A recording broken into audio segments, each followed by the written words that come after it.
Itohan. Okay, let's introduce you a little bit. My name is Itohan Evbagharu. Today we are having a special guest, very special, a young lady that is endowed with so much wisdom. The youth leader at Toronto City Council. She made history in 2018 when she became the youngest candidate of the Toronto City Council. My baby sister, Itohan Evbagharu. She's here today to discuss about Nigerian youth and leadership. Itohan, you are welcome to Nebos TV. Thank you so much. I'm so excited. I'm so happy to be here. I've been waiting for another opportunity to come on the show and really connect with our people. I'm so honored to be here. Thank you, sis, for bringing me on. Thank you for being with us today. Can you introduce yourself a little bit with us? Yes, so my name is Itohan Evbagharu, and I am the City Youth Councillor of Toronto. So I represent the youth at City Hall, amplifying their voices and just making sure that the youth are not left out of decision making in our Canadian government. I also was the youngest, as was mentioned. I was the youngest candidate who ran in the 2018 election, which is a lot of it's history, especially for our people. So I'm honored to be that person who could have done that. I'm just a young girl living in the city of Toronto, but has a passion for politics and has a passion for change making, not just in Canada, but in Africa as well. So I'm very glad to be on the show today. I would like to commend your work for what you have been doing. You are such an amazing young lady, endowed with so much wisdom. Thank you so much. Tell me your upbringing. How come you are so much enlightened and powerful at your age, even though you are only 22 years old, right? 23. 22, Yes. 22 this year, right? Yes. Oh my God. Okay, tell us how you started in politics, engaging in politics in Canada. You know, my political journey was very if you had told me that years ago that I'd be who I am today and even be passionate about politics on a global level, I'd probably laugh and say you're kidding me, because it wasn't something that was on my brain and it wasn't something that I thought of right off the bat. When I was in university, I took global political studies, and I used to join all these little groups in school, like all these political groups to kind of advocate on different topics. Yeah. And I was really tired. I've always been a challenging person. I was really tired of like just being at school and doing it. I said, just because I'm young, why does society have to put me in a little box with just youth? Why can't I also lead, more grown adults? I'm a huge believer of, if you can vote at 18, then you can run. If I have the opportunity and the ability to vote at the age of 18, then why can't I run in any election? And why can't any other young person who's eligible to make a confident decision to vote run? So, at that time I was like, I need to do more. And I remember it all actually started off with prayer. I have to say the truth, and, I have to give God all the glory, because I remember, I can't remember the exact year, but September, I remember I was sitting in my bed. I was a university student, and I'm like, God, I want to do more. I'm like, okay, fine, I'm in this program for school, but how do I really channel what's in me? I'm like, use me to lead. I'm like, I don't know how you want to do it, but find a way and use me. And I'm not kidding you. I kid you not when I say after that prayer, my life changed. I found myself being more passionate about things. I found myself more curious. When I was curious, I left the stuff in school, and I was now going out to the local government, going to town halls, committee meetings. I was joining places that I was never invited to. And I would bring a chair. There's a saying, Mm. When they don't give you a seat at the table, you bring a folding chair. So that's what I did.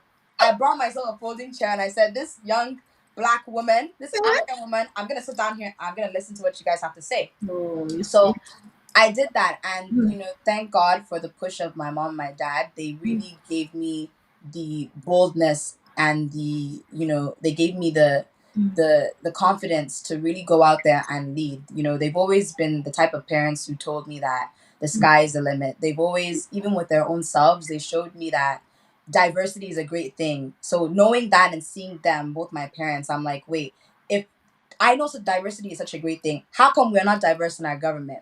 That's what now triggered me with all the emotions I had to say, you know what? I need to go in there. I need to change the fact that there are no young people and there are not a lot of young voices speaking out for the other young people. Mm. And I want to change the fact that there's not African people in our councils, in our government. That's a shame on a big country like Canada, where they brag about diversity being their strength. So I wanted to challenge that status quo.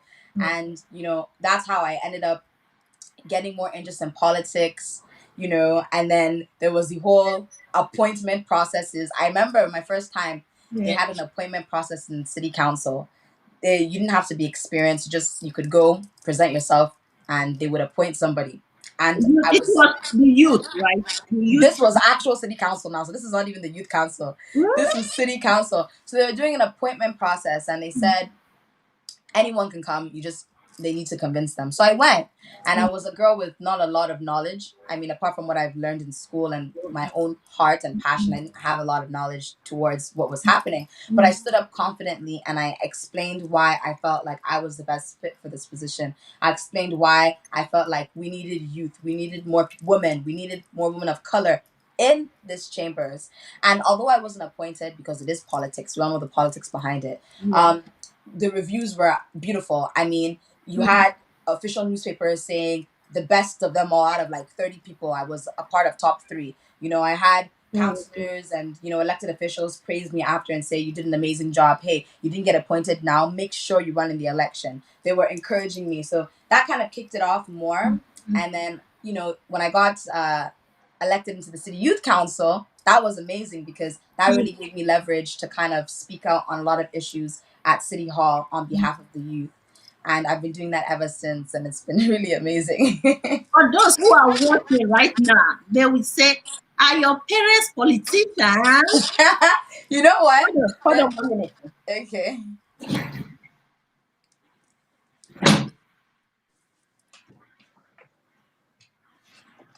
The Okay. funny thing is, Yeah. my parents aren't politicians, but they know how to politic. That's what I'll say. They aren't politicians, but they know how to politic. My dad Mm. is someone who, even though he's not, he's never ran for political office, he's invested in politicians. So he's someone who's in the political sphere, but he's a backstage supporter. My mother, on the other hand, is the same thing. In our family, we've had people in my mom's side who have made history in Eritrea, who have been honored in such a huge way of nobility, right? And in one way or the other, they were leading the people. So even though there's not an exact elected official from my mom and my dad, they do have a long history of leadership. And that made me push myself more to get out there. I know that your dad is from the ancient city of Benin. Can you elaborate on that? For those who are watching right now, Itohan Evbagharu, the dad is a typical Benin man. Tell us more about your dad. Typical Bini man. And I think, it's amazing. And my dad is from, where I'm from, Benin City, Edo States, like Benin City itself. And, my father is such a extraordinary person. It's ridiculous. I think the Bini culture as well as my mom's culture really influenced me. But knowing that you're from two of the most powerful kingdoms in Africa, Obaga Tokbe, let me just say that out Yeah, there. it's there. So for me, it was like it's such a big deal, and I think even being from the Bini Kingdom, it's influenced me when I think about our ancestors and I think about all our ancestors have done and the power in our kingdom and the history of our kingdom and how other kingdoms respected our kingdom, not just in Nigeria but around the world. It really reminds me that I'm royalty. and forget what the Western world wants to define us. We're royalty. I'm a princess from the Bini Kingdom, So I take that all all honor and respect. And I think that the Bini Kingdom definitely has influenced me in ways that I probably don't even realize. But Wow. Have you been visiting Benin all this while? I love Bini. I stayed in Bini the longest amount of time I've stayed in Bini is for almost 2 years. I went back to Benin for Two almost 2 years. years. Yeah, and I was in Benin. Wow. I love Benin so much. It's so beautiful. The culture is rich. Everything there is rich. Everything about Nigeria, especially Benin, is rich. My only hope and prayers for our state, and that is something that I hope to change in the future, is that our people and our government invest in Edo State as a whole. So that way we can really be empowered for success and empower the citizens of Benin for success as well. Were you able to cope with the environment for 2 years? Canada, Canada is a very cold country. It is. Nigeria for 2 years. Tell us how you cope with the weather and everything, the environment, Honestly, the food, and everything. Tell us. it was so funny. So I Yeah. remember the first time I went to Nigeria. Um, First and foremost, I was so afraid to stay. My dad has like a huge house in Benin, and I was so afraid to stay in any of the rooms because I was watching too many Nigerian movies, and I was scared of all the horror movies, all the, the witchcraft and stuff. I was afraid of it, and that was me with a foreign mind back then. I was so afraid, I was afraid of Nigeria, afraid of so many things, and then I now realize that there's that's nothing to worry about. Then on top of that, the heat. When I was in Nigeria, the heat was ridiculous. Like I remember in Benin, I could not wear, jeans. I couldn't wear jeans at all. It took me about at least 2 months before I could get used to wearing jeans. For the most part, I was wearing skirts and shorts, Mhm. anything that would show my skin because I was so hot. So it was crazy. But the food, I loved it. My Ie, which is my daddy's eldest sister, Yeah. bless her soul, she's such an amazing woman. In Benin, she taught me everything. I remember there was one day she literally told the house help and everybody, she says, everyone stop doing anything for Itohan. Let her come out. I remember waking up one day and I looked around, my room was not clean. I looked at different places and said, what's going on here? And then my ENL brought me out and she says, Itohan, come and let me show you. And she was teaching me the very traditional ways of Benin, like traditional foods, which is on all those things. And funny enough, my mom, even though she's not from Benin, my mom can make all these foods, but anytime she used to make them in the kitchen, I would never really, I wasn't of interest, and I was a spoiled girl, so no one would ever drag me and say, come. But my ear was like, you know what? No, not only do you need to know how to make these things, I want you to see how we make it in Benin City. So she taught me a lot of the local things, and she really guided me in that way. So the transition into Benin it was hard at first, but I would not take back a thing because it has brought me up to the woman that I am today, and I'm so Yeah. thankful for that opportunity. Yeah, it's like you were exposed to two worldviews. Okay, you Yes, were exposed to the Nigerian type of lifestyle and also the Canadian type of lifestyle. So you were exposed to two worldviews, and that will help you in future and continue to help you now, it does, and even right? exactly it does. Even like the three, like even okay, I was exposed to the Canadian, I was exposed to the West African, which is the Mm, Bini, and then my mom's in Eritrea and Ethiopia. Their cultures are so different. exactly. You Yeah. know, Mm. it was just a lot of culture. An And even experience, an an experience. experience. And even my grandparents from my mother's side, my Mm. family from my mother's side, a lot of them reside in Nairobi in Kenya. So usually when I go back home to see them, I go to Nairobi. So imagine seeing all these different cultures, the different foods. With It's like overwhelming, different people with different mentalities and everything. cultures, Yeah. everything. It's overwhelming, but honestly, it's I think it's so important that youth, especially youth in the diaspora, Mm. really go back home and connect to their roots, because I believe that you cannot know where you're going to if you don't know where you're coming from.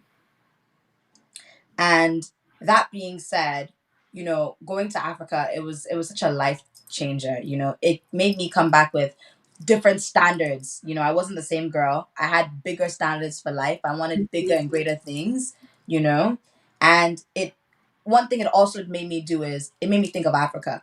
Maybe before I was someone who said I thought about Africa. Yeah, Africa is nice. Nigeria is nice. Eritrea is nice. But when I was really inspired was when, I now noticed that I don't want to retire in Canada. You just I retire in I Canada, don't want to retire in Canada. even No, though you were born here in Canada.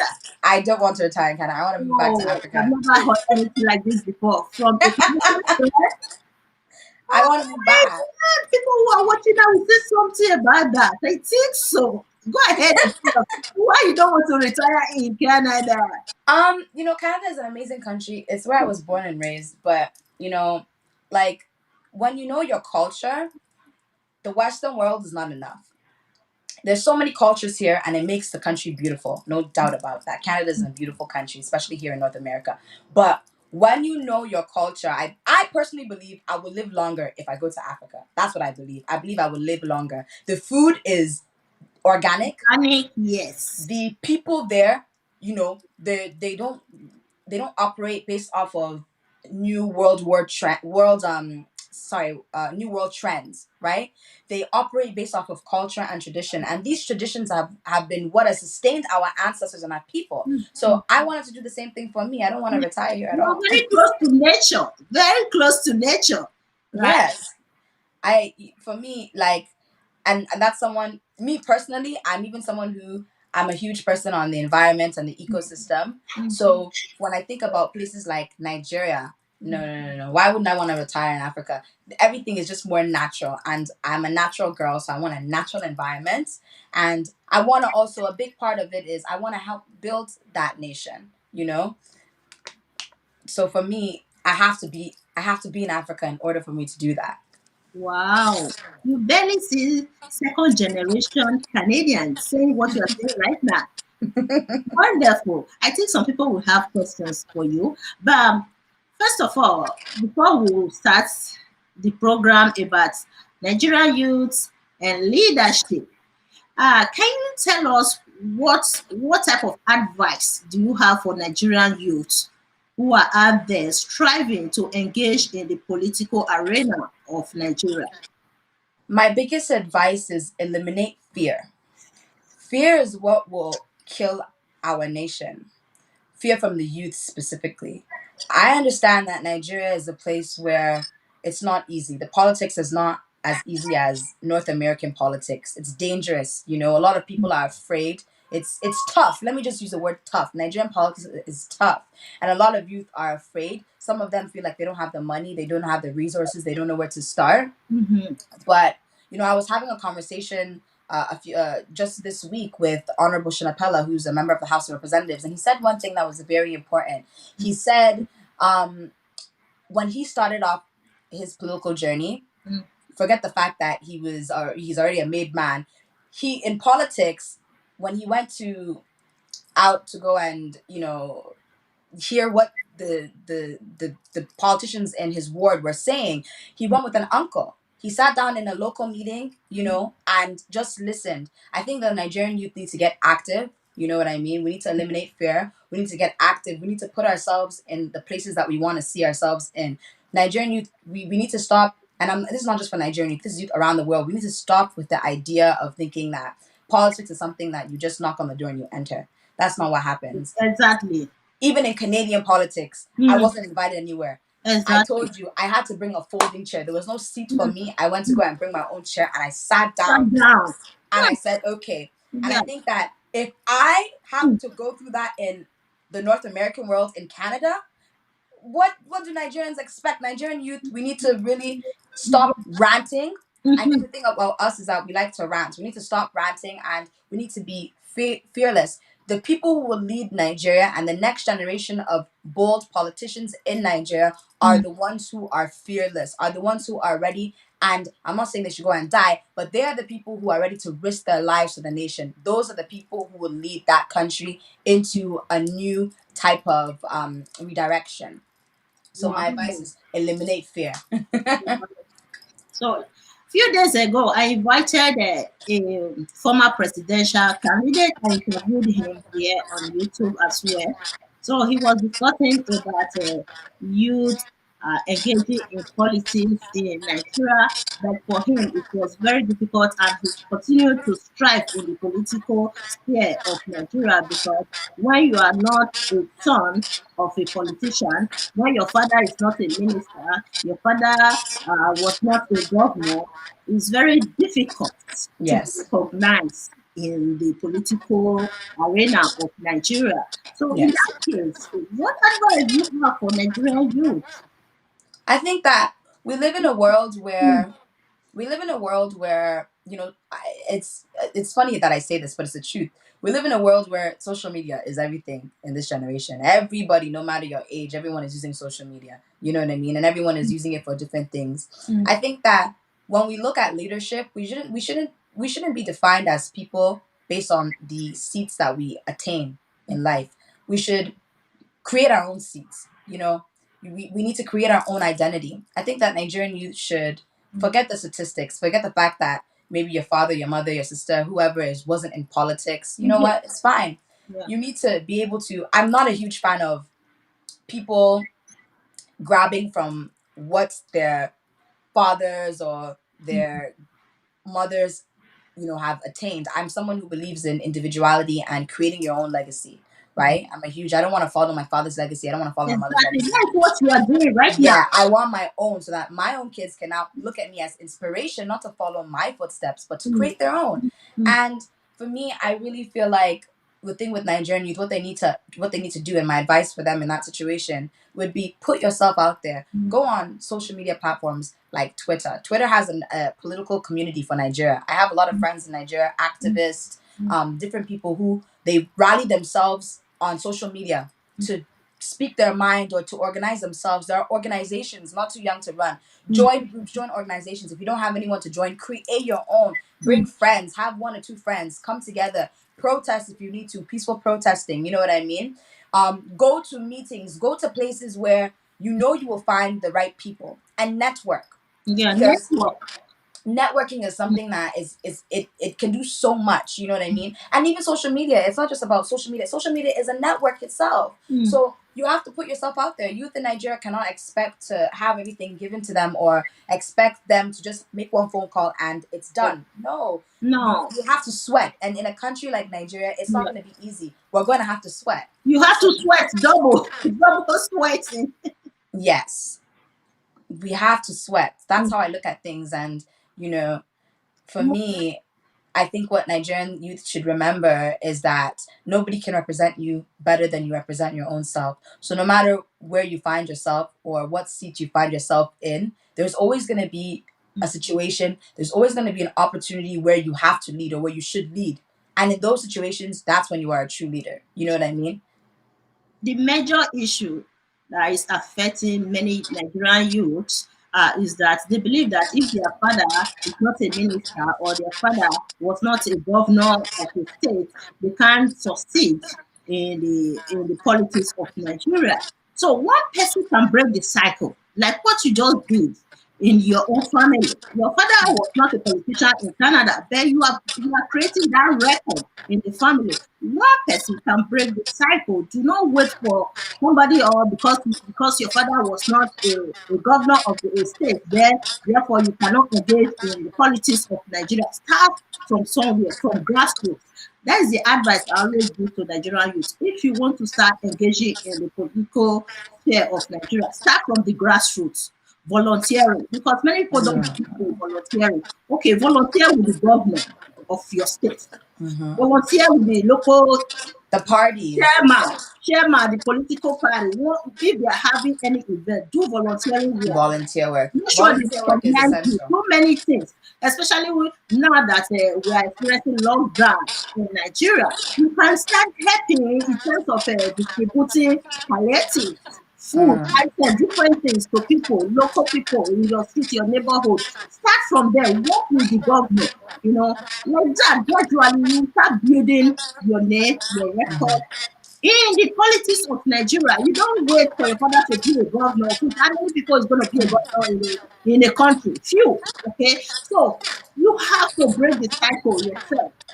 Do I away with that mentality that if your father was not a minister, you can't become a politician in Nigeria. I don't think so. You You can break Mm-mm. the cycle by engaging just determination.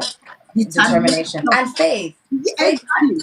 faith goes a long way. Like if you don't believe in yourself, Mm-hmm. nobody's gonna believe in you. You know, you can't Exactly. wait. You can't wait until you feel like somebody says, "Hey, come and join this organization," or "Come and join this." You have to actively look for opportunities. Opportunities are not given to you. You have to go and take them. You know what I mean? It doesn't matter if your father wasn't a governor, or I mean, or your mother wasn't a House of Representative, or you don't know any of them. It doesn't Mm-hmm. matter. You know, you have to. When you, how do I put this? When you are such a good brand yourself, funny enough, these things that you're looking for will come to you.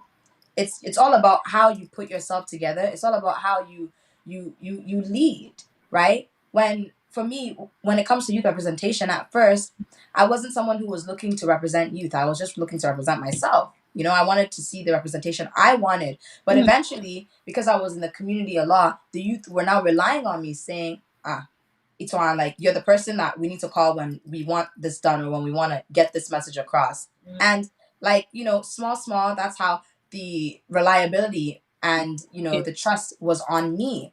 Okay. But I didn't look for those things. I made things happen in order for that to happen to me. Exactly, exactly. So let me pull out some questions here. For those who are watching right now, if you have questions, please, it is time for us to start answering your questions. So I'm going to pull out this question. Can you see the screen? I can't. You But maybe you can. can read it. No. Oh, oh. Oh, I see it now. I see it. Can you see the screen? I see it, but I do not. Okay, I see it now. I Can do you now. see a question? Yes. Okay. Can you read the questions to the chat? Because in Canada there's no corruption. Nigeria, we have too much corruption. That's not true. There's corruption in Canada. Don't let North America deceive you. There's a lot. Take it from someone who is in Canadian politics. There's actually a lot of corruption in Canada. It may not be as bad as Nigeria, granted, but there's corruption. So there's corruption all over the world. I think that when in politics, you don't go in, if you want a politic, you Mm. have to be a politician. You have to know how to deal with situations. There's no rosy side. There's no let me give you a hug. There's always problems. Politicians are problem solvers. No matter what comes their way, they're ready to break the barrier. So even though there is corruption, I always say that like I said earlier, you have to eliminate fear. Fear is the only thing that will stop someone from challenging corruption. Fear is the only thing that will stop someone from, you know, challenging the status quo. Cool. So whether there's corruption or there's no corruption, there's that corruption is a problem just like every other thing that there is in politics. You know what I mean? Politics is not just about leading the people, it's about lobbying with one another. Everyone needs to know how to work together to create a better economy. Sometimes that doesn't always work. Sometimes it's more corrupt before you can even get to that stage, but you need to be fearless enough to challenge that no matter what it comes with. Like I said, the Mm. people who will lead Nigeria, this is just my own personal opinion, the people who will lead Nigeria into a new world are going to be the people who are 100% fearless and are ready to bear on any consequence that comes. Exactly. Exactly. We have to do away with that mentality that too much corruption, therefore we won't succeed. People are very kind of reluctant to Yeah. engage in the politics of Nigeria because they believe that too much corruption they won't succeed. That's And just it makes sense, you know, because it's I understand, like, you know, we're talking about Nigeria, it's a very sensitive topic. Like Nigerian politics, you know, it is corrupt in its different ways, and you know, there's so many aspects to it. So I understand that. But mm, like I said, if I was afraid, even here in Canada, if yes. I was afraid, Yeah. I wouldn't have been able to go. And when I'm sitting in council chambers or I'm sitting with these politicians, I'm always the youngest in the room. I'm Mm, always the youngest in the room. I'm the youngest. I am the biggest diva in the room, and I don't hide it. You know, I'm a young black woman mm, who I have a lot of style. So when I come in, my presence is very loud. Some people are uncomfortable with it. Some people adore it. But the people who are uncomfortable with it, you know, sometimes they try and leave no space for me one way or the other, but I create that own space. I remember during a time in the election there was someone who was actually an elected official. I asked them, I said, are you running again in the next election? The person told me yes. I said, I'm running too. The person told me, okay, if you're running, what ward are you running in? And I told the official, I said, this is the ward I'm running in. Believe it or not, that official told me, and I'll never forget this. The official said, don't run in that ward because, you know, maybe you should get more years. Don't run. The person was playing politics with me. The reason why they didn't want me to run was because he had plans to now run in a new ward, which is the one that I wanted to run in. So there's a whole bunch of, politics and plans behind the scenes, but if you do not still put yourself out there, there will forever be that corruption. We can't say because there's corruption we want to run away. If we leave the corruption, it will remain there. Yeah, we can't eradicate corruption. That is for sure. Mostly in Nigerian society. So we need meaningful questions. Yes. The cabals in Nigeria will not allow a common person to run for position. The thing is, but this is where I'm talking about playing politics right. They're saying that the cabals in Nigeria will not allow a common person to run for position. Why don't you learn how to play the cabals? It's all politics. If the cabals won't let someone run for that position, you play their game and you know what you do after. You know what I mean? But you still have to create a name for yourself. And doing that is not easy. So whether there are groups and organizations that are making sure that certain candidates are in the front lines and certain aren't, you have to be the person to put yourself out there. If nobody puts themselves there, the cabals will continue to do the same thing. You have to play politics. Politics is a game of playing very smart. It's a game of techniques. It's a game of literally you have to use your brain. You know what I mean? So there's so many different ways and things we can say about Nigeria and how corrupt it may be. But it just goes back to me saying you have to be fearless. Like you have to be fearless and you have to be smart. You cannot be in politics and not be very, very wise. Politics is not an occupation that you take on hoping for everything to just work out. You're gonna have to know how to do certain equations and you know Canadians will say finesse your way around certain situations. Let me pull out this one. This one is funny. Do they steal ballot boxes in Canada during election? In Nigeria, they do. It's very difficult in a person. You know what's funny for the person who asked that question? They Ayo. don't steal. They don't steal ballot boxes in Canada during election. But I'll tell you one thing. During the election, there was so they have the day that you can the general day that you have to vote. Then they have the advanced days. So they give people maybe a day to uh maybe do to vote for who they want to vote for in case that they're not available on the general day. And let me tell you something. They don't steal ballot boxes in Canada during the election. No, not that I'm aware of. I've never heard of that situation. But let me tell you what they did do to me personally. On one of the ballots, my name apparently wasn't there. I don't know if it was an error, but my name wasn't there. I had senior citizens approach me and say, Itohan, was your name on the I wanted to vote for you, but I couldn't find your name on the ballot. The first person who told me that, I was like, okay, maybe, they weren't looking right, they didn't wear their glasses, maybe that's just that. But it got to the point where there were four people who told me that. And at that point I now realized that my name actually wasn't on in one of the places that you have to go and vote. So they don't steal ballot boxes, but there's corruption everywhere. Why wasn't my name there? I lost votes, you know what I mean? But the corruption here is very minimal. It Very, is. yeah. It is. But corruption is corruption. Anything that is not good is not good. Literally. This one is just a fun question. Comment, I would say. It's just a comment. Wow, true belief princess. Wakoyo. Thank you. Thank you. Thank you. I Okay, appreciate. let me pull out. Yeah, Itohan, the Edo first daughter. Thank you. For thinking back home. Thank you so much for your comments. God bless you guys.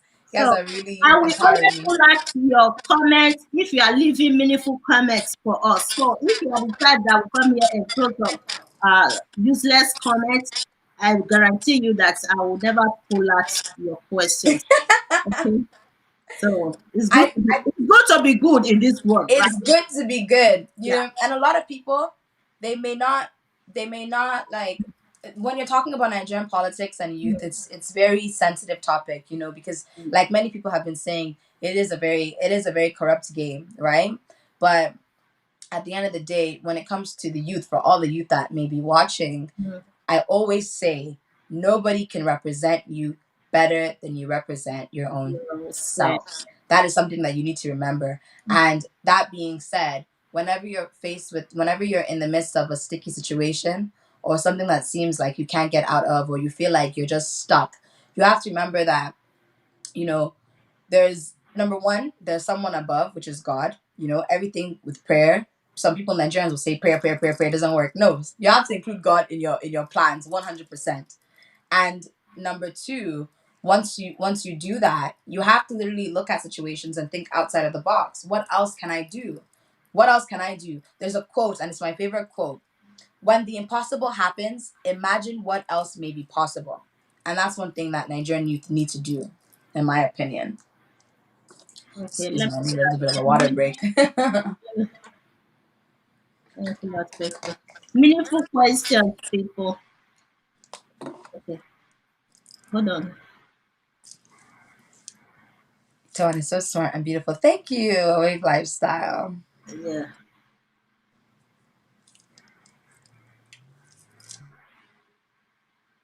Who was that question? Ah, Is no. it? No, we are not here to discuss about that. We are over the politics. Please leave questions about Nigerian politics. Is it Itohan dating? That's so funny. Ah, okay. Yeah. In Africa, no much Pollution. pollution. Which one is pollution again? Okay. Yeah, I thought pollution is. Hold Hmm. on. There's one other question. Somebody, okay, yeah, this question. So, have you heard about the Fulani herdsmen terrorizing people in Nigeria, I killing have. innocent Nigerians, especially villagers? Have I you heard, have.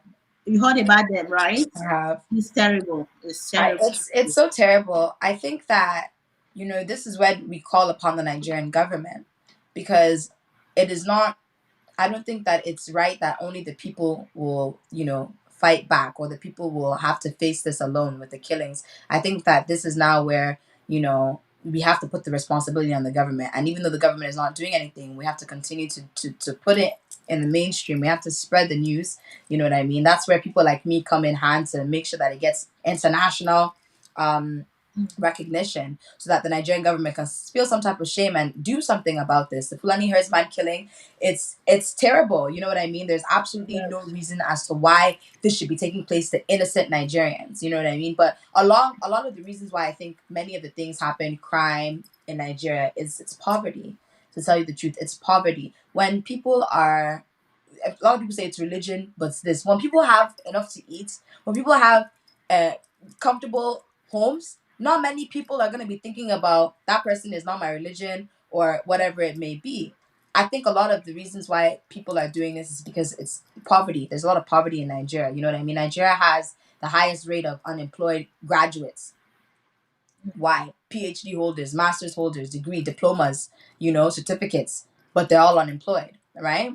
So, I I I did a documentary based on the history of Fulani herdsmen in Nigeria. I realized that the Fulani herdsmen, majority of them, according to what Nigerian politicians said, majority of them migrated from other neighboring countries into Nigeria, Niger, Chad, Mali, other neighboring countries. Because of lack of security in the country, they find it very easy to cross the border and enter Nigeria, committing crimes in the country. So, according to their research, politicians in Nigeria, they realized that these Fulani herdsmen, not all of them are Nigerian Fulanis who are terrorizing the country. Still, they are not doing anything to curtail their mobility from, especially entering Nigeria from all those neighboring countries, because the border is very open for them. and And that's another problem. Why should our borders be these people super are open? these people, they are transhuman. Is their it's a kind of is their occupation that they travel from place to place for pastors for their cows. So they just walk into Nigeria from other countries, and because we don't have security in the country, that is the problem we're having. They find And it. that's a problem with the Nigerian government. I believe the Nigerian government needs to do more when it comes to our social security. I Oh, think that there should be no room for, first of all, people walking into the country. I take number one.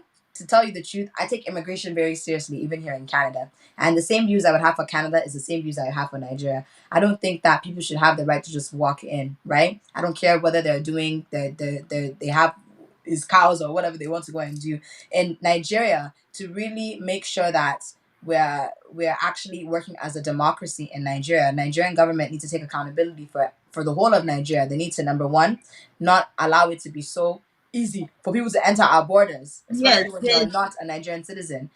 And on top of that, when situations like this happen, when there's Fulani herdsman killing, this should be an amber alert for the Nigerian government to wake up and say, look at what is happening and who is committing this in our country. You know what I mean? It's honestly a very sad situation to hear about how many people are dying in Nigeria because of these Fulani herdsmen. But I really just really just call on the government. I personally have some friends in politics who I always say, what are you guys doing? What is the next steps? What is the next steps? Like, I'm always on them. What are you doing? What are you doing next? What are we gonna do? What is the solution for these killings? What is the solution for all these problems? But it's a pity. if I tell you one story about the Fulani herdsmen and the Nigerian politicians, you will be a little bit scared. Are you serious? Okay. Could you believe that after they did their investigation about the roots and atrocities of Fulani herdsmen in the country, they realized that some of these killer herdsmen are non-Nigerians, that they are transhuman pastoralists, those who came from another country into Mm. Nigeria. So the solution was for the government to offer them financial benefits to stop the killings of innocent citizens of Nigeria. Financial financial benefits to the people who are killing people in Nigeria. I will send you the video so that you watch. I'm not just purporting the news. I will send you the video. These people need to be detained. The, They pod, need to be the, detained. the governor of Kaduna came on national TV telling Nigerians that they financially compensated Fulani herdsmen who were killing innocent citizens of Nigeria. So their solution was to pay them to stop the killings. And that is ridiculous because That that will was the only encourage more people to come. exactly, exactly. So that was the only alternative to stop the killings. Fulani herdsmen killing innocent civilians. So in Nigeria, it's terrible. It's terrible. Lack of security in the country is ravaging, especially the poor people, those who cannot afford security for themselves. Like the politicians, they have security for sure. Okay, They have fleets of security. security, yeah. So that's the thing in Nigeria. Let me pull out. So there are okay. If you are not leaving good comments here, forget it. So let me pull out this. I think. Oh, Ah, ah, thank you, Prince Bao. Oh my God, this name is Wuhi. Thanks for that. Okay, God she's bless. doing an amazing job. I also want to commend her for doing an amazing I job. love the culture. Okay, let me pull out this. So, we talked on the environment. Please, what is your view on the survival of Canadian oil and gas? She's not. Well, funny enough, at City Hall, I'm not really into the oil and gas business, although it is something that I find very interesting. But funny enough, in City Hall, I worked with the counselor to ensure that a motion was passed to basically fine a lot of these oil and gas companies because what they're doing is, and now I'm speaking as someone who kind of opposes what these oil and gas companies are doing in Canada is that they are causing pollution, and it's messing up our ecosystem in a huge way. And many people say, who cares about the ecosystem? It's oil and gas. But no, the ecosystem is the what is it called? Is the engine of the world, right? When you have a world, you need to keep it healthy. So a lot of oil and gas in Canada, it's messing up a lot of the survival just in Canada. So we passed a motion that got passed to keep oil and gas companies literally accountable for their actions and to be paying up. So when it comes to survival of Canadian oil and gas, if they're ready to continue to pay and for the fees, and if they're ready to always find new and innovative ways to work but not damage the Canada as a nation, then I mean, it looks like they have quite some opportunity here. But that's all I can comment on for oil and gas. It's not really my field. Okay. There's one good question for you here. Very good one. Prince about who are you referring to? Be specific. So do do you you? intend Yeah. do you intend to participate in Nigerian politics in the future? Okay. Yeah. Do you? Um, yes. I do. 101%. Canada, I love Canada and I'm doing my part now. Yeah. But I do believe that Africa, specifically Nigeria, needs me more than Canada does for a fact. Nigeria is in need of bold leaders, as I mentioned. I'm someone who is, very bold and I'm ready to face all the consequences that comes with fighting for a better Nigeria. So yes, I do intend to participate in Nigerian politics. I intend to also, by the grace of God, God willing, to really develop Edo State and Benin City specifically. But I do have plans, of course. Okay. This one is a little bit controversial. Mm. The part here is that Buhari government has plans making the Fulani to come into Nigeria. I don't think so. I will answer this question. I don't think so. According to my research, I think it's lack of security. Because when you look at what is going on in Nigeria now, the Fulani herdsmen are even terrorizing the northern region of Nigeria than the southern region. And the northern region is occupied by the Fulanis and the Hausas. So they are more prevalent in the northern part of Nigeria than the south. If President Buhari is inviting them to come to the country, how come they are terrorizing the northern region where President Buhari 100%. comes from? So I Yeah. don't think so. I don't think that will happen. I can't. There's a lot of conspiracy theories. It's exactly the conspiracy theory there. So that's the thing.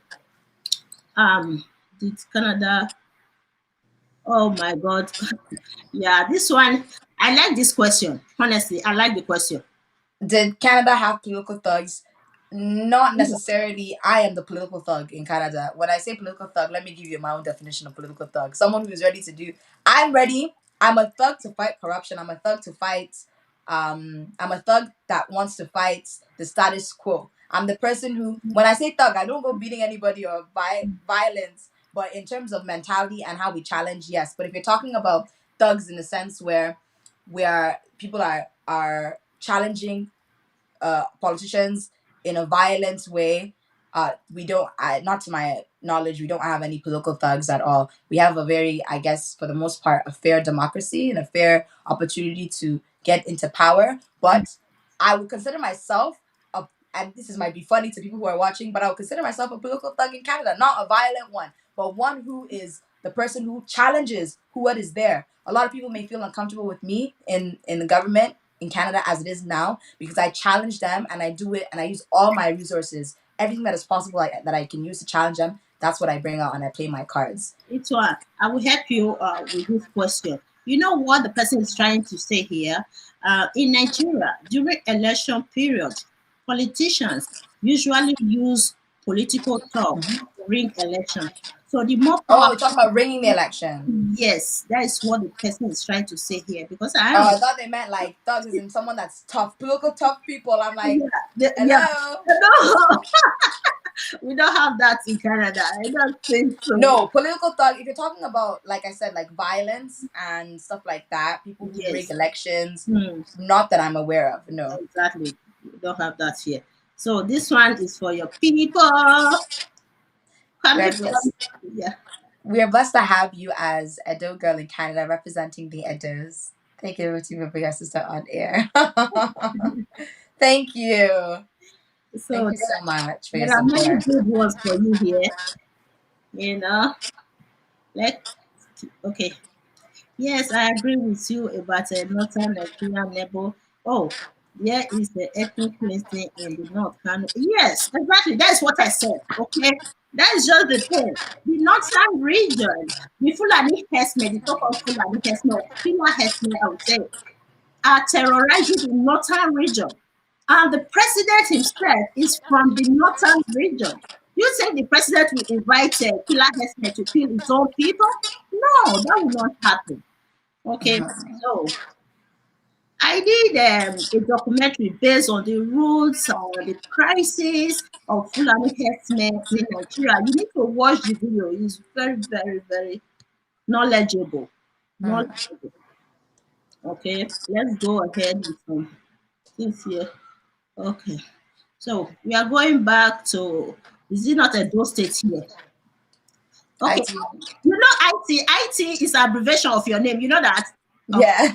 They called me that when I was younger. IT. My dad calls me IT. Yeah, okay, you know that. IT, what do you think by having our own database in Edo State so we can know who is going in and who is going out? I agree, but um before we can I honestly agree that we should have a database so we can gather statistics. I think that any government that wants to operate very well, talk less about states, cities need databases so they can collect information to be able to better fund the government, to be able to fund the states, to fund the cities in Edo State. I think that we definitely need to. I think that the Edo State government needs to definitely look into that, because I don't understand how we can, when you're in the government, it's not just about investing in one area and creating one nice roundabout. It's not about that. It's not about handing out food. It's about knowing the amount of people who are in Edo State and knowing the population that people in Edo State where they Mm, live, knowing the population mm. and all these things. These are very important for government officials to know so that they know how to now invest back into the state. You cannot not know what is going on in the state and say you want to invest. You will invest in a wrong area that will not benefit the people. So for me, for a fact, if I'm in a Edo State government, that's something that I would definitely make sure and ensure that we have a proper, reliable database for statistics based off of Edo State. Okay, so I hope this is another one. I think we need to organize our own local security in all the local community. We can't wait for government. Like vigilante. Those days, I remember those days when we were young. We used to be organizing a night vigilante that would guide the neighborhood. Every neighborhood will have a kind of a vigilante group of people who will stay outside all night. So it's like a rotation. If this group guides the street for this night, the other group will guide the other street. Something like that. We were doing those days to reduce crime. But these days, I'm not sure if they are still In practicing. these days, yeah, it's hard to trust these situations, only because even though I understand it's coming from a good place, we want local security to make sure the people and the environments are well. Mhm. The only problem is sometimes it's a conflict of interest, because sometimes the local security, they take matters into their own hand and they do it in not a peaceful way. Abuse the They system. abuse the authority. Say Mm. you see someone stealing in the most, let's look at the most smallest way. Say you see somebody stealing, I rather them have police arrest them, or have someone say if they want to take make charges or not, than to put a tire and burn them. And sometimes that's what happens in a lot of these states that have Ex- vigilante. Exactly, exactly. Yeah, they will just burn people like that at night and too much problem. Okay, we so we need intelligent, bold women and men like you in politics. It's time to retire the old guards. We can't just fold our hands, always complaining. We have to be involved. Yours truly. I agree. I agree. We need, but the funny thing about it is that even though I'm a huge advocate for youth, if I have to be very honest, mm, it's not just about being uh, in your youth. My biggest fear mm, is um, having youth go into politics and continuing to do what the people who were just there before them did. mhm, So it's not just about being, young. And that's why I like what you said there. Intelligent. We need intelligent mhm, people. You know what I mean? Intelligent people of different ages. I still feel like in politics we need diversity. I still feel like we need people in their 40s, we need mm, people in their 30s, we need people in their 20s, even in their 50s. We need this because it'll without diversity in a government, we will never really be able to make sure that the whole of the nation is accounted for. We need the representative that can relate to the youth. We need the representative that can relate to the senior citizens. We need the representative that can relate to the mature adults. So diversity is very important in the government. So I Exactly. don't believe in completely getting rid of everybody, Uh, but the old ones that are corrupt, that don't want to, that are career politicians, they're mm. not there to help the country. They're just there to pick money. They're just there to continue to have a seat. Those are the ones that we need to get rid of for fact. They need to be gone, eliminated out of the circle. We don't want a reminiscence of the old, right? When we say the youth, that's what we discussed the other day when I hosted Ahmed Buhari, the Mm, former presidential candidate. That mhm. we need both the youth and the old to rule the country. If we have to Exactly. give the country to the youth, we are not sure about the potential of the youth. We don't know how Exactly. much they are really ready to run the country, and we don't want reminiscence of the old, the past. And So, it's always good to have the older adults mm, in politics, because my biggest concern is for Africa to lose its value. You know, why I have respect for elders is because they have wisdom. They've been on the earth for many more years. Their ancestors have passed on knowledge to them. They pass on knowledge to other people. So we need them to still maintain and sustain the culture we have with yes, through lawmaking, right? we need them because of their experience. Yes. Their experience is very pivotal for the development of Nigeria. So the youth And can work with the old to move the country to forward. move the So this country. And it's a one is, collective effort. yes, this one is very good. Please, can you bring your Canadian political ideal to Edo State? Because there's a crisis in Edo State politics. What is your advice for the crisis in Edo State? Hmm.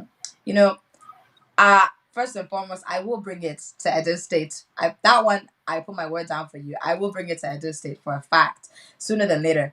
However, there's lots of crises in Edo State, so I don't know which one you're talking about, but I know Edo State, there's a lot that needs to be worked on. You know, Yeah, the crisis is temporary too. everything. Yeah, it's temporary. It's going to end soon. You It cannot. will end. It will end. We just need the people who are ready to invest in Edo State, and for someone for a place like Edo State where there's so much history and so much respect in our land. My biggest dream is for it to be better than many other states. I personally believe, some people will argue with me, Lagos is too populated. I personally believe we can make Edo State more vibrant and the head of Nigeria if we put our minds, pockets, and ideas to it.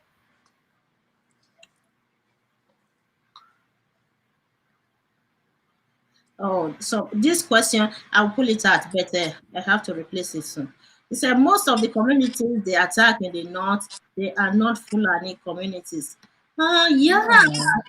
there's truth in this comment. Yeah.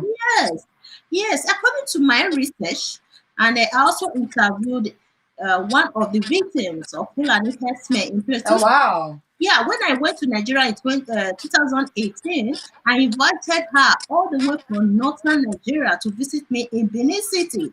Wow. It's amazing. And the girl, she's such a lovely girl. So she came, I interviewed her. She was a victim of Fulani herdsmen. They shot her in her school. Fulani herdsmen, they went, Young girl. young girl. They went to their school and opened fire on students. Itohan. It's terrible. It's terrible. Luckily, she survived. She survived. They shot her in her breast, and the bullet was lying in her breast for almost 2 weeks before they. What? Oh my goodness. According to what she told me, it's a kind of a ethnic cleansing that is going on in the northern region, that they target only the Christian communities, the Fulani herdsmen. That's a long story, though. If we have to elaborate on that, it will take us so much time. So they just target the Christian population communities because there are some communities occupied. Majority of them are maybe Christian population, so they target those communities in the northern region, especially in Plateau State. Plateau State, according to what she told me, is dominated by Christian. Christians are are the majority in the state. That they are targeting the Christian population. It's a kind of an ethnic cleansing. And they said if they conquered any village, they will rename the village to a kind of Islamic name. They Mm. enter the village and make sure that they kill dozens of innocent civilians and make the rest to evacuate the village while they will take full possession of the village and rename the village to kind of Hausa or Islamic name. I That's think that now that this Fulani herdsman killing is trending, the Nigerian government should enforce more officers in these rural areas. they can't. They can't. They can't provide security for villagers. That is the problem we are having in Nigeria. So let me see this one. Okay, that is the thing. So God bless all Edo beautiful people. Thank you. Thank you. So you too. Yes. Bless you as well. Those worldwide need to unite and support our own. This is very true. Mm, And those worldwide need to unite and support our own. I believe in this too. And remember the last time we were on the show together, I mm. I told you that I feel like people need to really just go back to Edo State and we need to go and build the country because when all of us, want to, I understand we all want a different thing from life and no one wants to really, deal with what's happening. But I really believe that in one way or the other, even if we don't live in Edo State, we need to invest back into the country, invest back into the state. Exactly. We are trying our best. If not because of this coronavirus, I was having an event that I have to organize some women in Edo State to protest against courtesan in Edo State. It's Wow. consuming the lives of our brothers, our future husbands in Edo State, our brothers, boys, young boys are dying every day from courts or courtesan violence in the state. It honestly is becoming inevitable in the state that the government cannot even control the trend anymore. So my plan was to go there and gather some other women who are already working to protest against this courtesan or violence in the state. But unfortunately, I was not able to visit Benin because of the coronavirus. But I'm looking forward to work with other women so that we are just pleading to them. We are pleading to please stay away from courtesan. Young boys are dying in Edo State every day. It's a Hmm. phenomenon in the state right now, and people are not talking so much about it. It's a phenomenon. Our boys are dying. This courtesan is consuming our brothers in the Edo State. It's such a pity. Over what? And the way they are dying is very brutal. You see them killed, they kill them, they cut them very ugly. You don't want to even talk about it. It's just it's very it's unnecessary.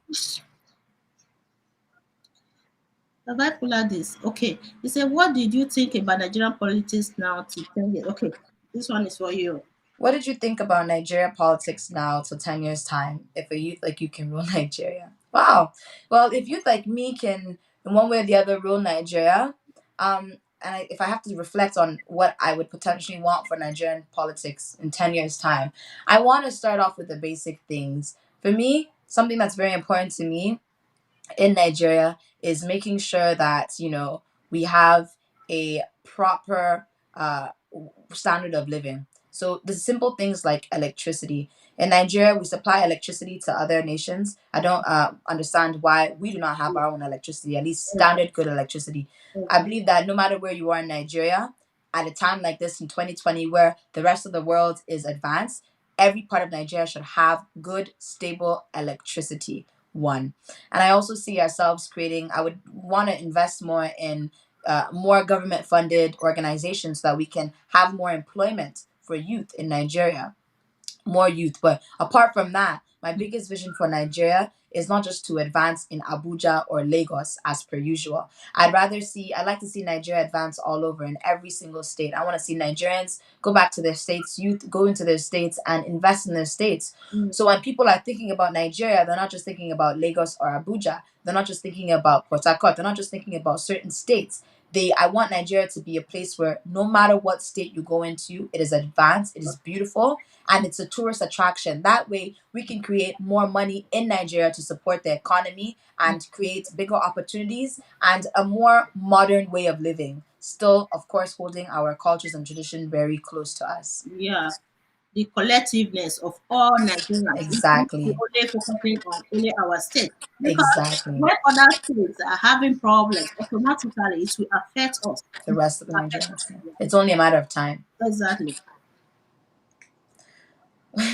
What's your view on immigration? What kind of immigration policy will you implement if you're Prime Minister of Oh, Canada? oh, good question. What is they are looking forward for you to become the Prime Minister of Canada. So that Thank question you. goes to you. What's my view on immigration? Okay, so this is very controversial, but I'll tell you, I'll make it very short and brief you, not too much about my view in immigration because it's a very sensitive topic and Exactly. controversial for Yeah. me. But for me, I believe that Canada is actually the second largest country in the world after Russia. We're the largest country, uh, second largest country in the world. That's huge. For me, when I think about immigration in Canada, it's not to say that I don't want people to come into Canada. I'm not saying that we should tighten up our borders. Mm, My only opinion is that the Canadian government needs to work on the federal government needs to work on advancing every province in Canada. They need to work on developing these provinces so that when people want to come into Canada or when we want to welcome people into Canada, we're mm, not just putting them in one province like Ontario. We're not just putting them in, Edmonton. We're putting them in Nova Scotia. We're putting them on different parts of Canada. We, as a government in Canada, need to work on investing in the cities and the provinces in Canada. And once we do that, Canada can now open its arms to people mm, that will come and make this economy even better. But for now, if I have to tell you my view on Canadian immigration, I think that the Canadian immigration system should be a little bit, it mm. should be a little bit, they should take huge precautions when bringing people in. There's a lot of people who are committing citizenship fraud. So for me, I look at the Canadian government and I think that our immigration system is already it's amazing. But the only problem I have is Okay, that let's just once we can invest in other parts of Canada, then we can have a more welcoming immigration system. Until then, maybe we need to put things on pause because it's not fair to the rest of the yeah. Canadians who are in the country. And moreover, there should be eligibility criteria for Thank you. immigrants to come to Canada. You can't just make the immigration system too generous for people. All right. Mhm. We want a king. We want a great king to start ruling us. What do you think about that? We are tired of self-interest leaders who don't care about the poor. Wow. I We like want that. I like the Oba to lead. that. Well, you know, I have nothing but so much respect for the Oba of Benin and for the rulers in all of Nigeria, the traditional rulers. However, I do believe that in a time where other nations have leaders that are leading them in a more democratic system, I think that we still need our leaders and our traditional rulers to lead. No doubt about it. I don't want the Oba going anywhere. I think he should remain there and continue to lead. But I still really feel like having elected officials that represent the people is very important in a time like this in the world. Good, yeah. So there are many questions here, though. Have I pull out this? Okay, questions. Thank you, my beautiful Nigerian Canadian, for everything us with your current Nigerian issues and for encouraging our youth out here. Nice talk. Thank you so much for watching and tuning in. God bless you. Thank you so much for your support. Yeah, there are some here. Okay. What political ideology? Okay, let me read it. Do you associate with PC progress or ah? They're asking what political party I associate with. Uh, you know, this is a very simple answer for me. I am not affiliated as of now with any political party in Canada. I am an individual representing youth, and I am not affiliated with any political party for me to at least call them out and say. So, okay, Itohan, this question I'm going to ask you. Please clarify us. I think many people are curious about this. The idea that you must be affiliated with a political party to be a politician in Canada, just like in Nigeria. You mhm. must be a member of a political party to run for certain positions. But in Canada, it's not the same. For No. you to run for city council, for instance, you don't Mhm. have to be a member of any political party. Please explain to us. Yes. Actually, when you're running for city council, like you mentioned, Mm, you can't even come and say you're running from a party. mm, You run as an individual. yeah, You may by yourself have a party that you support, that's mm, fine, mm, but you cannot come and bring the party signs and say conservative city council. There's no such thing like mhm, that. You run as an individual. And mm, even in provincial parliaments and the different levels of government in Canada, you can run as an individual. mm, Although there are parties that are very popular, mm, who put their candidates first, you can mm, run as an individual mm. for a fact. There's nothing stopping you from running as an individual candidate in the election. It's So, a free country. so if, for instance, you are not affiliated with any political party and you are running for city council, for instance, with those who attach themselves with a political party, what do you think would be the advantage for both sides? Um, so if let's say you're running for city council and maybe you're affiliated with a political party. Mm, I think the best thing you can do in that situation is maybe tell the people, members of your party who live in the area that can vote for you, uh-huh. to maybe campaign on your behalf or spread the news between the party Okay, members. But it will give you a little bit of edge over the yes, it will give you a little bit of edge. But to say that you can now come and do party meetings for your election and city council, it's not possible. You cannot do that. But it will give you upper hand maybe in the community to spread your word. But you cannot come and stand up representing that party. You have to represent yourself as an official that wants to represent the ward by themselves. clear enough. Crystal clear to me. Wow. So we love our Oba. So I trust my people. Oh my God. she No. should run. I will be behind her if she Oh, wants to run. I will be behind you if you want to run. I That's the candidate I will support with all my strength. many people have been telling me to run for position in Canada. No, I was not born in Canada. I just came to Canada 10 years ago, 11 years ago. I'm very new here. You see, Itohan was born here, my brother. Maybe Itohan said she's going to support me, but I'm not sure. The answer for now is no. But if she was going to, it would be amazing because she does amazing things in the Nigerian Canadian community, not just in the Nigerian community, but she connects Canadians with the Nigerians. So that alone is leverage for you, and it shows your genuine leadership. So I would be behind you. Yeah, I've been very active in the Toronto community here, but I don't think I will run for any political position. No, never say never, but Never say never. but for now, it's a no. It's a no. Okay, let's see the next one. Thank you for that question, though. Hey, ne. Let's assume you have the opportunity to be Nigerian president. How will you fight corruption in Nigeria? So all these people, all these people. These questions are hard questions, but if I was to be the president of Nigeria, a huge thing for me would be, first and foremost, when I would target campaigning. The election would be one of the first things I would fight when it comes to corruption in Nigeria. I would ensure that, number one, the stealing of ballots and boxes are not to be, are to be obviously like demolished. It should not be allowed. The people who are in charge, the security there, should be accountable. Maybe then people will take it more seriously. And apart from that, something that I think is very big in Nigeria is, when it comes to campaign expense limits, Nigerians don't have an expense limit.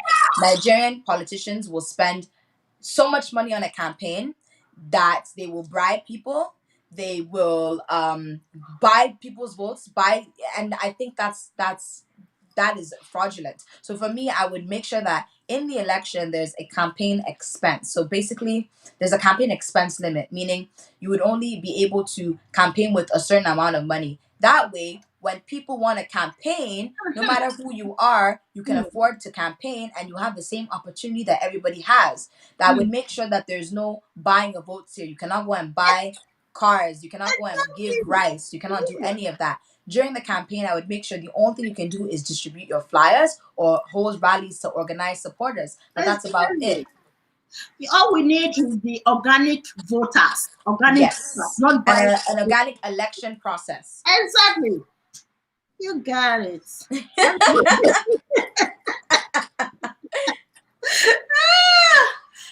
As Uh, a Nigerian in the diaspora, how can I run for position in Nigeria? Is there a shortcut to get into a position in Edo State? Advise me, please.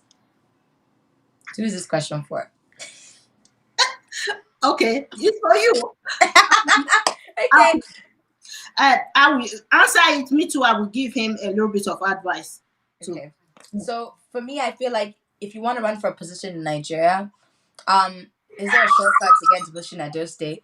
And unfortunately, in a country like Nigeria where there's corruption, there's always a shortcut if you know the people that you need to find. That's the unfortunate part. Um, but as a Nigerian in the diaspora, if you want to run for a position in Nigeria, I think that based if you were tuning into what we were saying earlier before about getting yourself involved in, find a party, know more about the party, find out about the party chairman, all these different statistics about the party, and then from there they can now advise you on how they can support you as a party, right, to run in a those states, Mm. right?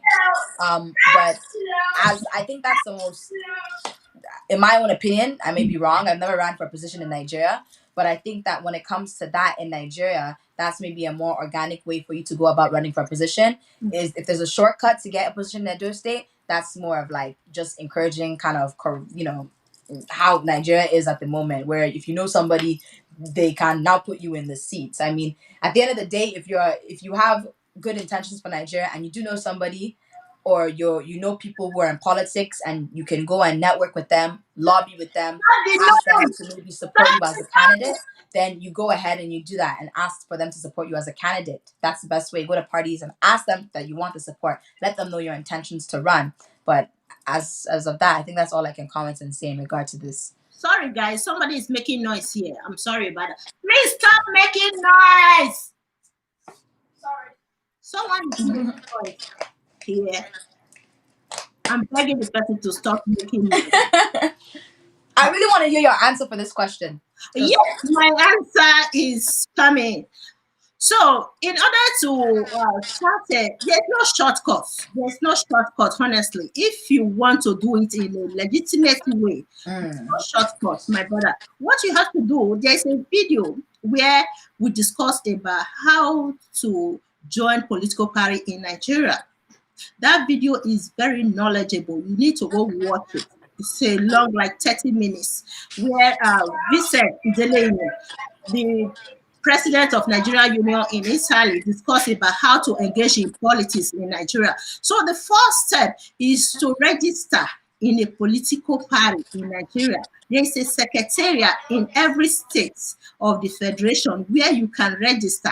And from there, you start from grassroots, participating, like what I said earlier, participating in the development of the state. You don't have to go share money to people in the streets. That's what we are talking about now, that we need organic voters.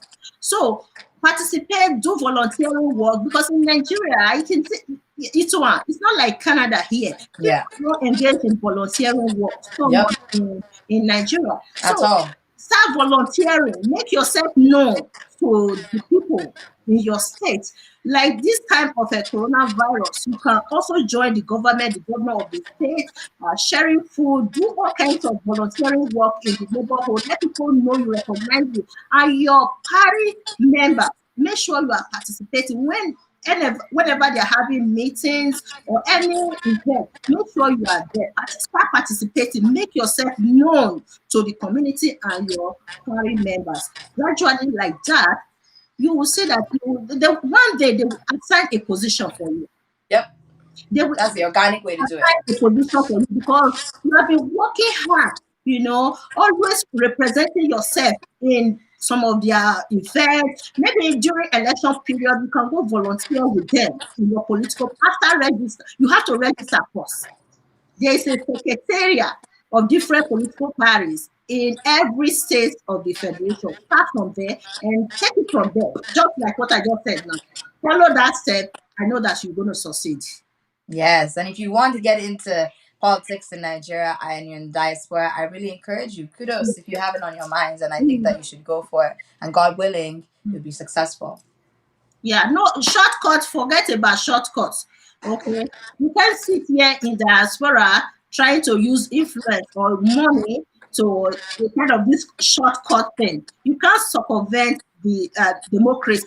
Okay. And even I also believe that even if you're in the diaspora, sometimes you can even instead of just going to Nigeria and just saying you want to start, you can even start and like do small initiatives in Canada, even Yes. amongst your people. It's Yes. just like me now. I haven't done Mhm. anything in Edo State, but I thank God that I have everyone in Edo State community supporting me because they see me, a daughter of the soil, is doing something. So that means that Mhm. when I go to Nigeria, it shows a little bit of accountability. They say, "Oh, we know what this Exactly. girl can do." So wherever you are, Mm. start with the grassroots and Mm. let your people know, and Mm. they will offer you that support. Mm.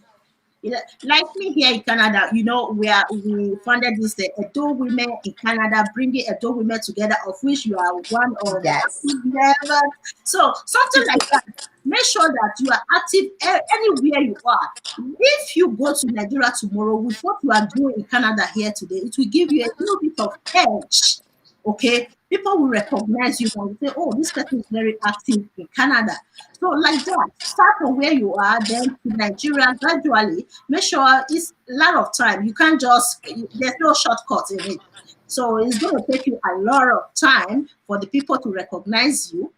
Okay. And determination too. It's not easy. It doesn't all happen in one day. I Yeah, started my political journey yeah. not 2018. I started 2017, and 2017, 2018, 2019, 2020. Like, it's been how many years, you know what I mean? So nothing good comes easy. Especially when people start questioning your identity. They said, "Who are you? We have never seen you before. So you just came out all of a sudden, you want to come and run for position." No way. No, I Hmm. thought that during the election period. Even me myself, there is one guy in the US who said he's going to be running for the seat of president Yeah. in Nigeria. So when he came, we went to the airport to welcome him. My first question was, "Who are Have you?" you been? What is? I was so mean. People said I was too hard on him. That is the thing. So if you are engaging, you make yourself known to the public, Nigerians, people. So it will be very difficult for people to question your identity. Okay. Already you have been exposed to the Nigerian people, both in diaspora in Nigeria. So people will not question your identity like that. They will question you. So that's what I did. Honestly, I won't lie to you. I was asking him some tough questions in the airport. Who are you? How come you are bearing this name? You are not even bearing Nigerian name. We are not sure if you are in Nigeria. No, that kind of question. People will say, "You are crazy. You are too hard, too much pressure on this man." I said, "No, leave me. I have to ask him questions." So That's so funny. that is the thing. Oh, this wonderful though. Let me go ahead. Let me see some other. Oh, Question. okay.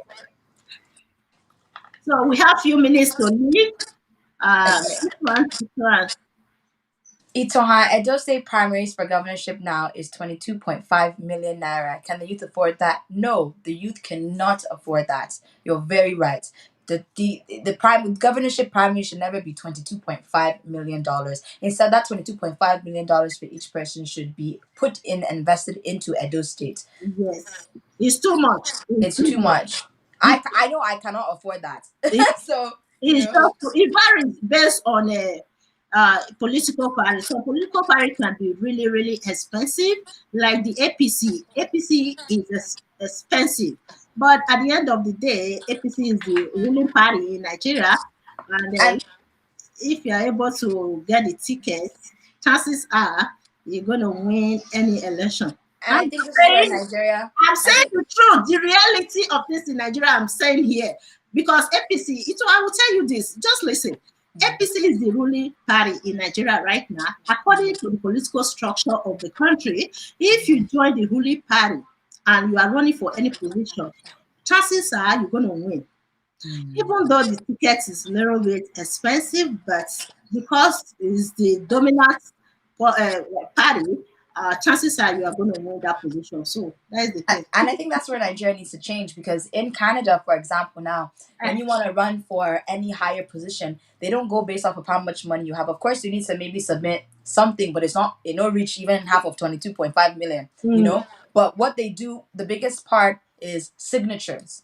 They get people in the community. so, If you want to run for something, you have to get an amount of signatures. You have to get 1,000. You have to get 800 signatures from people in the place that you want to run in the states. mm, Let people sign showing your support. mm, Then that will now permit you to say, okay, this person is fit to mm, run for this election. It's mm. not, it shouldn't be by 22.5 million. It's outrageous. It's too much. I think here it's only $100 you have to pay for the Yeah. registration. But Only when you want to do like it like for, I think for parliament it's yeah, it's very cheap. It's, you know, they focus more on the amount of signatures you get. They say if you want to run for something, mm, get the signatures. Even for me, when I was running for city council, I believe I had to get 100 signatures or 50 signatures. I can't recall. I had to mm, get all those signatures. So even if you have the money, you need all mm, the signatures. yes. That's number one.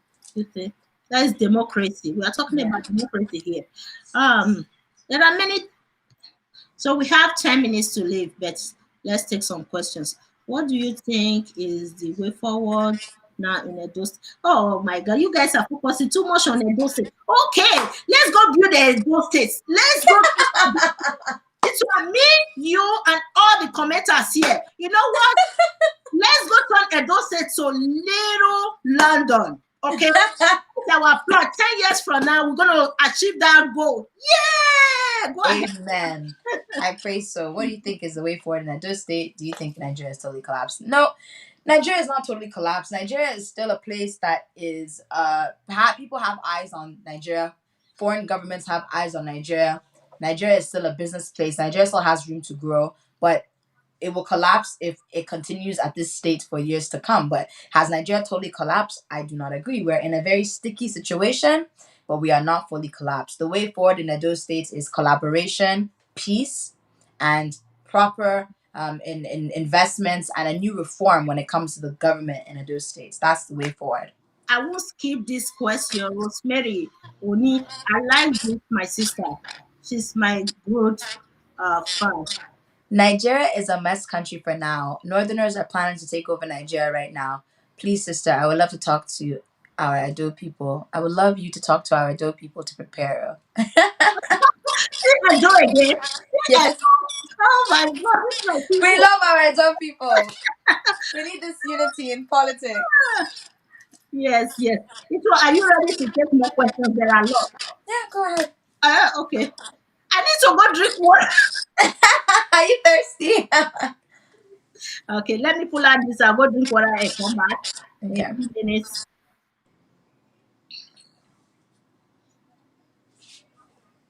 Okay, I think this one is good too. Hmm. Wow, my mom is gonna like this question. If my mom is watching, she's gonna say, "Yay, somebody asked a question about Eritrea." How involved are you with the Eritrean community? Well, um, I haven't really done much, but being an Eritrean woman, they're just as proud as me as the Edo community is. So I would say I'm pretty involved, because when I represent the Canadian community and I represent the Benin community, I am left with no choice, of course, but with all honor to represent the Eritrean community. I am a daughter of the soil of East Africa as well.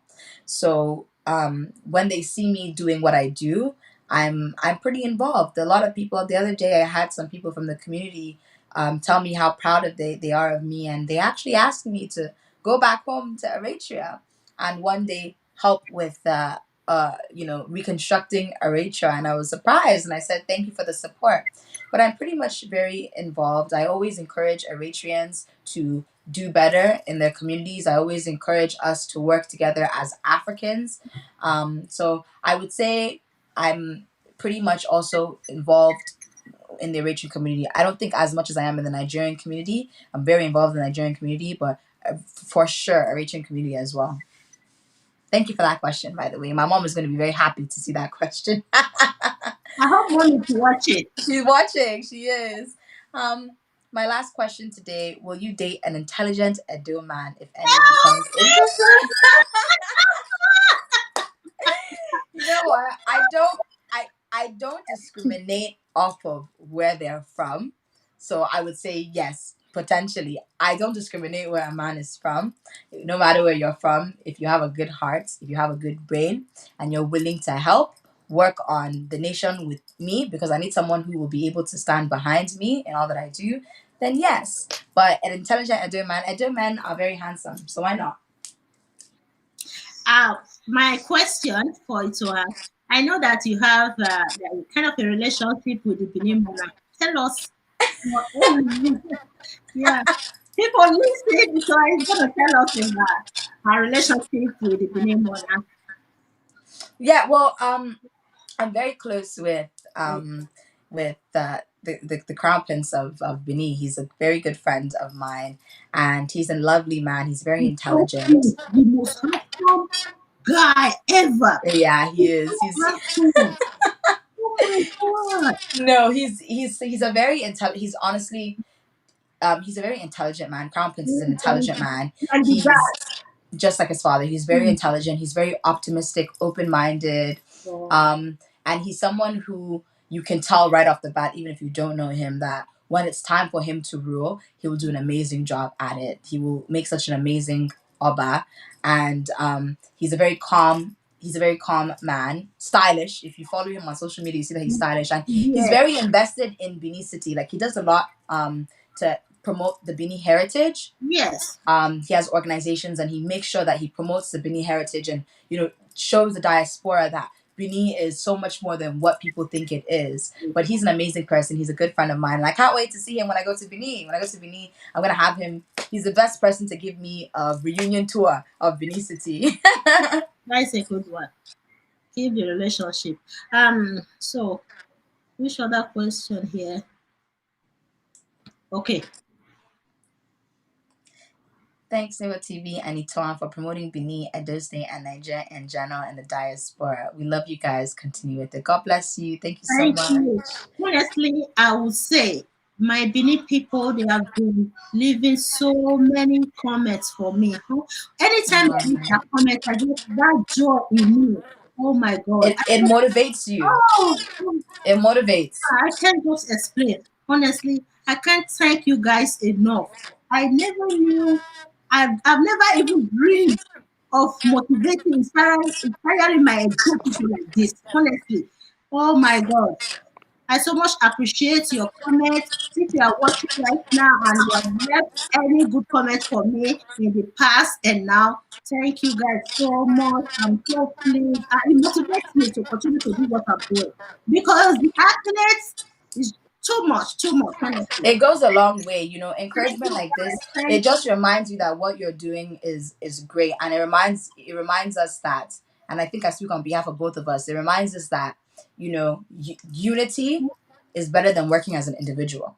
Yes, yes. And they are very protective of me. Anytime I try to discuss about politics, they will tell you, my sister, we love you too much. Stay away from politics. Yeah. We're in good trouble. We But don't we need her voice. I love Without her voice, what we do, we need her voice. Her voice is so important. So we need her to yeah. continue to talk about politics, our traditions. We need her to be that voice. Stop voices like this, situations and topics that we are discussing So now go unheard of. it just show that they care so much about me. You understand? So Yeah. anytime I see those comments, I won't even reply them, but I will read and be laughing. I love my good people. Thank you for supporting me. Honestly, I appreciate you guys. I know that I'm going to dedicate a show for all my new people one day. Okay, it's gonna be in Benin language. And though here, okay. Yeah, work more here to where you have to say, I'm gonna dedicate a show for them. I That'd be beautiful. I can't thank them enough. That Okay. would be So beautiful. yes, I will do that definitely. I will do that. For all my Benin people, I love you I guys. think before we end, we should maybe close with some of our favorite Benin music. Oh, okay. Do you want me to play it? Play. Okay.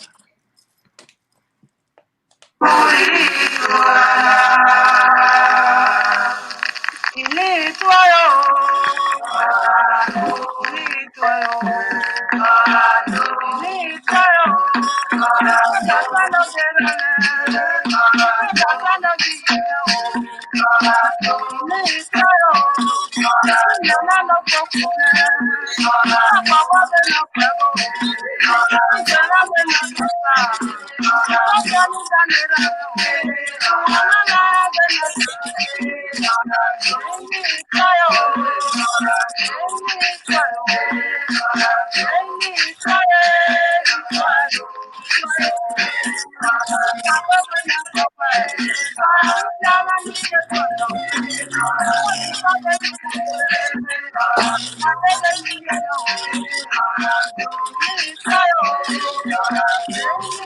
So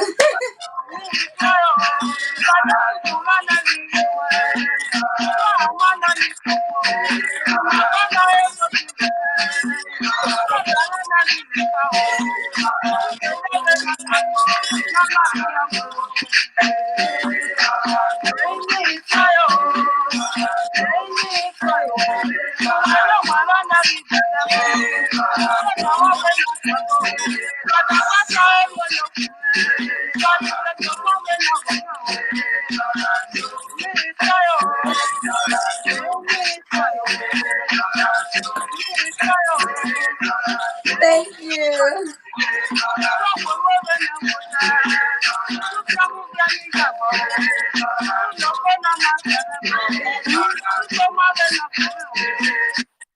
Thank you so much, everyone. I'm seeing your comments. God bless you. Itohan, thank you so much for joining us today. I hope all of them, all our viewers, they love the program. We wish to have you next time on Nebo TV. Then we're Of going to course. dance more Benin song and everything. Thank you, Itohan. God bless you. Thank you for having me, guys. God bless you guys. God bless Nigeria and God bless the great kingdom of Benin And and the Edo State as a whole. thanks to all of you guys who participated today. We appreciate your comments, the questions. They were all productive. Thank you, guys. Next time, we're going to continue. I will bring Itohan back to the show so that we continue to discuss and connect with our people back home, both Of in course. diaspora and in Nigeria. Thank you all, and see you guys next time. Thank you. Take care.